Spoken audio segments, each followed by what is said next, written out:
Hi friends, வாங்கப்பா இன்றைக்கி சப்போட்டா செடி எப்படி நான் வளர்த்துருக்கேங்கிறத பற்றி டீட்டெயில்டாக பார்க்கலாம். ஸோ இந்த ட்ராகன் ஃப்ரூட் பாருங்கள், நிறைய பேர் கேட்குறீங்க ட்ராகன் ஃப்ரூட் பற்றி சொல்லுங்கள் அப்படின்னு. ஸோ நாளைக்கு கண்டிப்பாக இதை எப்படி பாட் பண்ணணும், எந்த மாதிரி தொட்டியில் வைக்கணுங்கிறதெல்லாம் நாளைக்கு டீட்டெயில்டாக உங்களுக்கு காமிச்சிடலாம்ப்பா. ஸோ ரொம்ப நாள் நீங்கள் கேட்டுட்ருக்கீங்க, நாளைக்கு ட்ராகன் ஃப்ரூட் எப்படிங்கிறத காட்டிடுறேன். ஸோ இன்றைக்கி இந்த சப்போட்டாவை பற்றி நம்ம பார்க்கலாம். இதை நான் எப்போது வளர்த்தேங்கிறது எல்லாமே டீட்டெயில்டாக பார்க்கலாம். பாருங்கள், இந்த 2 செடி வச்சுருக்கேன் இந்த சப்போட்டா. அது ஒன்று வந்து இந்த காலப்பட்டி அப்படிங்கிற ஒரு வெரைட்டி, இன்னொன்று கிரிக்கெட் பால் அப்படிங்கிற ஒரு வெரைட்டி. 2 வச்சுருக்கேன். ஒன்று வந்து இங்கே லோக்கலில் தான் வாங்கினேன், 150 ருபீஸ்க்கு வாங்கினேன்ப்பா ஸ்டார்டிங்கில். இன்னொன்று இந்த க்ரீன்லேண்ட் நர்சரியில் இந்த செடி வந்து அந்த காலப்பட்டிங்கிற வெரைட்டி வந்து க்ரீன்லேண்ட் நர்சரியில் வாங்கினேன். ஸோ இது ஓரளவுக்கு கொஞ்சம் பெருசாக இருந்துச்சு வாங்கும்போதே. அந்த இன்னொரு செடி வந்து இங்கே லோக்கல் நர்சரியில் ஒரு கிரிக்கெட் பால் அப்படின்னு சொல்லி ஒரு வெரைட்டின்னு சொன்னாங்க. அது ஒரு குச்சி மாதிரி தான் இருந்துச்சு இந்த செடி வந்து. ஸோ நான் இந்த மாதிரி வாங்கும்போது ஆரம்பத்தில் எடுத்ததுமே பெரிய தொட்டிலெல்லாம் வைக்கலை. ஓரளவுக்கு இந்த 10 இன்ச் இந்தளவுக்கு பாட்டு நம்ம அந்த பாண்டை பொறுத்து இருக்குது. ஸ்டார்டிங்கில் எடுத்ததுமே எந்த செடியும் பெருசில் வைக்கக்கூடாதுப்பா. தண்ணி தான் பிரச்சனையாயிரும். நிறைய தண்ணி ஊற்ற பிரச்சனையாயிரும். ஓரளவுக்கு அந்த பாண்டுக்கு 2 இன்ச் கேப் இருக்கிற மாதிரி நீங்கள் பார்த்துக்கணும். எந்த செடி வாங்கினாலும் சரி, பழமரம் எது வாங்கினாலும். இல்லைன்னா அந்த 8 இன்ச் ரொம்ப சின்னதாக வாங்கினீங்கன்னா அந்த 8 இன்ச் மாதிரி வைக்கலாம். வந்து நம்மக்கிட்ட ஓரளவுக்கு க்ரோத் ஆனதுக்கப்புறம் அப்புறம் நீங்கள் பாட்டை வந்து சேஞ்ச் பண்ணலாம். ஓரளவுக்கு வேரெல்லாம் விட்டு நல்லா வந்ததுக்கப்புறம் அப்புறம் பெரிய பாட்டில் வைக்கலாம். எடுத்ததுமே அங்கே வாங்கிட்டு வந்து வச்சதுமே நம்ம சின்ன தொட்டியில் வச்சு வளர்த்துடணும். எடுத்ததுமே பெரிய தொட்டியில் வைக்கக்கூடாது.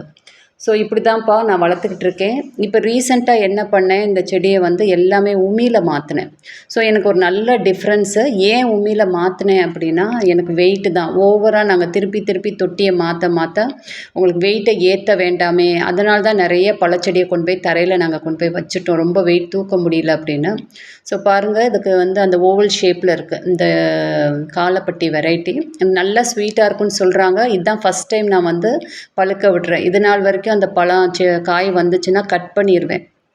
ஏன்னா செடி தாங்க முடியாது நமக்கு.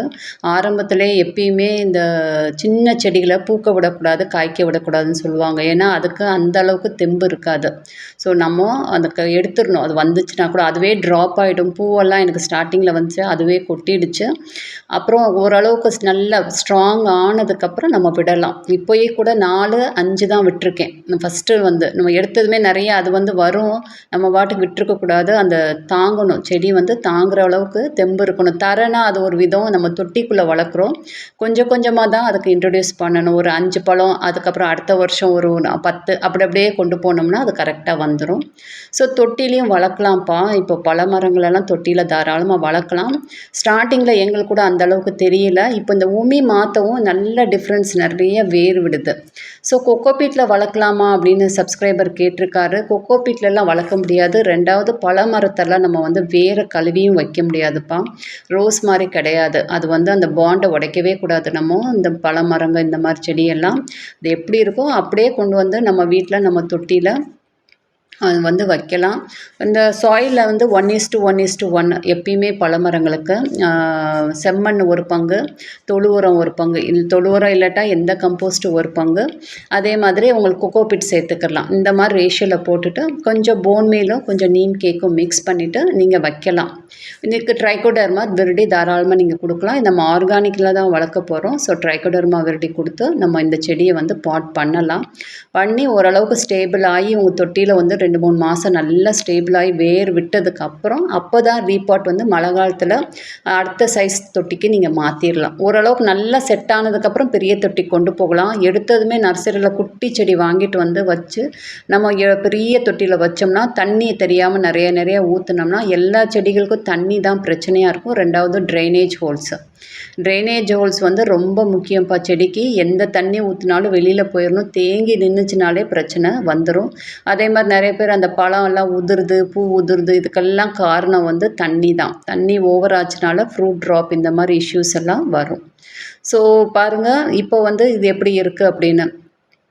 கொஞ்சம் கனமாயிடுச்சு, நல்லாவே இது ஓரளவுக்கு இருந்துச்சு. ஆனால் இப்போ நல்லா இது போன வருஷம் தான் வாங்கினேன். இது வந்து 2 வருஷம் இருக்கும். இந்த செடி வந்து ஒரு குச்சி மாதிரி தான் இருந்துச்சு. இது 2 ஆனால் ஈக்குவலாக வந்துருச்சு ரெண்டுமே. அது கொஞ்சம் பெரிய செடியாக தான் இருந்துச்சு கிரீன்லேண்ட் நர்சரியில். அவங்கக்கிட்ட ஓரளவுக்கு பழமரங்கள் நிறைய தான் இருக்குது, நல்லா தான் இருக்குது. நான் ஒரு தடவை விசிட் பண்ணி பார்த்து வாங்கியிருக்கேன். ஸோ இதுக்கு ஃபெர்டிலைசர்ஸுங்கிறது மந்த்லி ஒன்ஸ் நான் வந்து இந்த உரம் தான் கொடுக்குறேன்.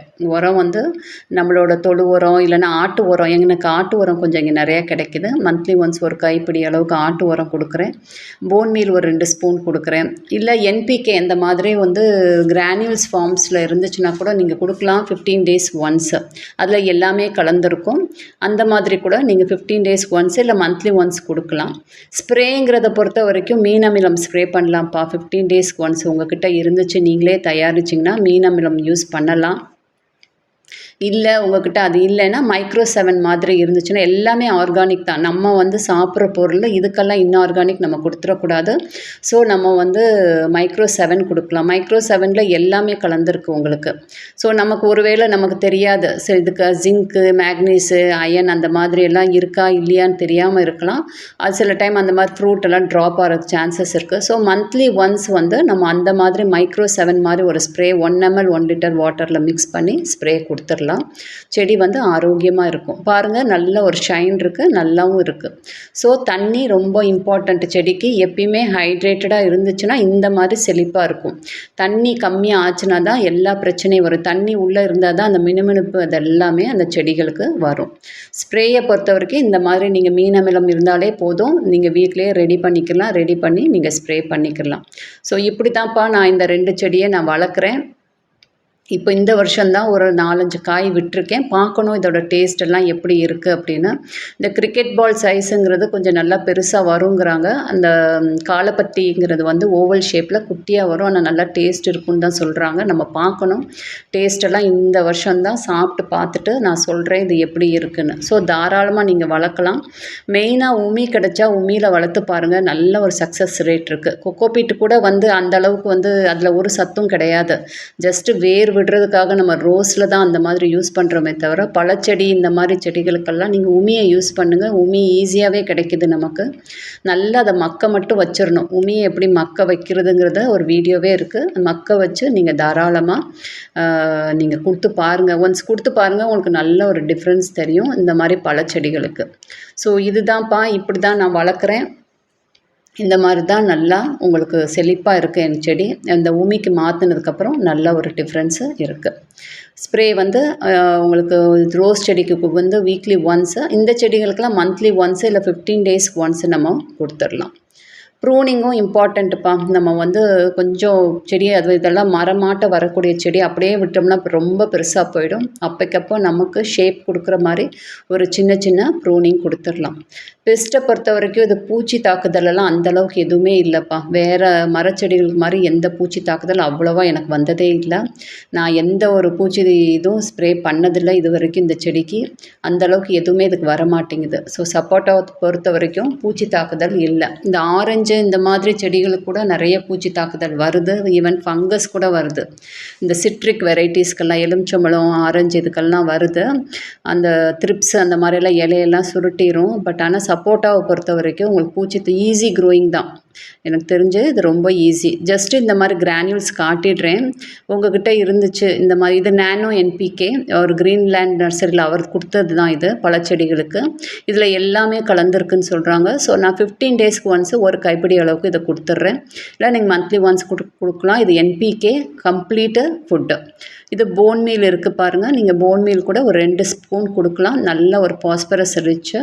இது ஒரு 2 ஸ்பூன் கொடுக்கலாம் நம்ம செடிகளுக்கு. ஸோ அதை கொடுத்துட்டு இதை ஒரு 2 ஸ்பூனும் மந்த்லி ஒன்ஸ்ப்பா.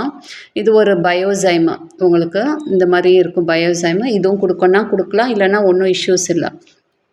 இது எல்லாமே ஆர்கானிக் தான். மந்த்லி ஒன்ஸ் வந்து 2 ஸ்பூன் செடிக்கு. தொட்டியில் வளர்க்குறோம், இதே தரையில் வளர்த்தோம்னா எந்த இஷ்யூஸும் இருக்காது, எதுவுமே கொடுக்க தேவையில்லை. இது வந்து வேப்பம் புண்ணாக்கு ஒரு 2 ஸ்பூன் கொடுத்துருங்க, ஏதாவது பூச்சி தாக்குதல் அந்த மாதிரி வராமல் இருக்கிறதுக்கு. ஸோ இதெல்லாம் நான் வந்து ஒரு பெரிய செடிக்கு சொல்கிறேன்.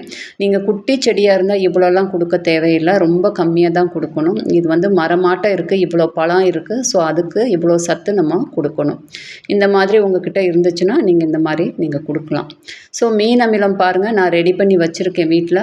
ஸோ இந்த மாதிரி இதையும் கொடுக்கலாம். 15 days ஒன்ஸ் ஸ்ப்ரேயாக கொடுக்கலாம் நீங்கள். இதெல்லாம் ரொம்ப சீப்பு தான். நமக்கு வெல்லம் மட்டும்தான் செலவு, வேறு எந்த செலவும் இல்லை. ரெடி பண்ணி வச்சுக்கிட்டிங்கன்னா உங்களோட காய்கறி செடி, உங்கள் பழச்செடி எல்லாத்துக்கும் நீங்கள் ஸ்ப்ரே பண்ணிடலாம். மீன் அமிலம் ரொம்ப முக்கியம்ப்பா. திராட்சை செடிக்கெல்லாம் நான் மெயினாக யூஸ் பண்ணுறேன். அது உங்ககிட்ட இல்லைன்னா அந்த மைக்ரோ 7 கொடுக்கலாம், ஸ்ப்ரே பண்ணலாம். அது இல்லைன்னா தான் பாருங்கள் இதில் எல்லா சத்தும் இருக்குது. இல்லை உங்கள்கிட்ட எல்லாமே இருக்குன்னா மந்த்லி ஒன்ஸ் ஆல்டர்னேட்டிவாக கொடுக்கலாம். ஒரு மாதம் மீன் அமிலம், ஒரு மாதம் மைக்ரோ 7, ஒரு மாதம் இந்த மாதிரி சாகரிக்கால ஒரு சீவீடு, எது வேணாலும் நீங்கள் மாற்றி மாற்றி மந்த்லி ஒன்ஸு இல்லை 15 days ஒன்ஸு ஸ்ப்ரே பண்ணலாம்.